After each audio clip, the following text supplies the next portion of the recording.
Cliff hanger.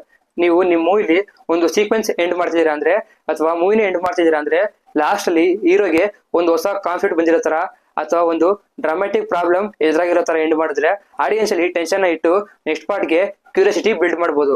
Example, Kaatera movie interval sequence ಅಲ್ಲಿ ಉಳುವವನೇ ಭೂಮಿಯ ಒಡೆಯ ಅಂತ ಗೌರ್ಮೆಂಟ್ ಇಂದ ರೂಲ್ ಬರುತ್ತೆ. ಆಗ ಕಾಟೇರ ಮತ್ತೆ ಸ್ವಲ್ಪ ಊರಿನ ಜನ ಜಮೀನ್ದಾರ ಹತ್ರ ಹೋಗಿ ನಾಳೆಯಿಂದ ನಾವು ಉಳುಮೆ ಮಾಡ್ತಿರೋ ಭೂಮಿ ಇಲ್ಲ ನಮ್ದೇ ಅಂತ ಹೇಳಿ ಬರ್ತಾರೆ. ಆಗ ವಿಲ್ಲನ್ ಹೇಳ್ತಾನೆ, ಉಳುವರು ಇದ್ರೆ ತಾನೆ ಭೂಮಿಯ ಒಡೆಯ ಆಗೋಕ್ಕಾಗೋದು ಅಂತ. ಅದೇ ಪ್ಯಾರಲಲ್ ಆಗಿ ಇನ್ನೊಂದ್ ಸೀನು, ಫಾರೆನ್ಸಿಕ್ ಅವ್ರಿಗೆ ಗೊತ್ತಾಗುತ್ತೆ ಅವ್ರಿಗೆ ಸಿಕ್ಕಿರೋ ಸ್ಕೇಟಿಂಗ್ ಗಳೆಲ್ಲ ನಾರ್ಮಲ್ ಡೆತ್ ಅಲ್ಲ ಅಂತ. ಕಾಟೇರ ಹೇಳ್ತಿರೋ ಕಥೆಯಲ್ಲಿನು ಆಗ ಆ ಪೊಲೀಸ್ ಹೇಳ್ತಾನೆ, ಅಲ್ಲಿ ಸಿಕ್ಕಿರೋ ಸ್ಕೇಟಿಂಗ್ ಗಳೆಲ್ಲ ನಿಮ್ಮೂರು ರೈತರದ ಅಂತ. ಕ್ರಿಯೇಟರ್ಸ್ ಸಸ್ಪೆನ್ಸ್ ಮತ್ತೆ ಕ್ಯೂರಿಯಾಸಿಟಿ ಇಟ್ಟು ನಮ್ಗೆ ಒಂದು ಕ್ವಶನ್ ಮಾರ್ಕ್ ತರ ಇಡ್ತಾರೆ. ಇನ್ನೊಂದು ಎಕ್ಸಾಂಪಲ್, KGF 1 ಮೂವಿಲಿ ರಾಕಿ ಗರ್ಡನ ಸಾಯಿಸಿದ್ಮೇಲೆ ಅಲ್ಲಿ ಮೇಡೆ ಬಂದು ನಿಂತ್ಕೊಂತಾನೆ. ಆಗ ವಾನರಾಮ್ ಗಾರ್ಡ್ಗಳೆಲ್ಲ ಬಂದು ರಾಕಿ ಎದುರಿಗೆ ನಿಲ್ತಾರೆ. ಅದ್ರಲ್ಲಿ ಸ್ವಲ್ಪ ಜನ ರಾಕಿನ ಕಾಪಾಡಕ್ ಬರ್ತಾರೆ.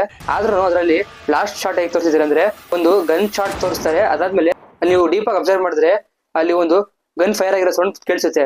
ನಾನು ಪರ್ಸನಲಿ ಫಸ್ಟ್ ಟೈಮ್ ನೋಡಿದಾಗ ಏನ್ ಅನ್ಕೊಂಡಿದ್ದೆ ಅಂದ್ರೆ ರಾಕಿಗೆ ಶೂಟ್ ಮಾಡ್ಬಿಟ್ರೆ ಅಂತ ಅನ್ಕೊಂಡಿದ್ದೆ.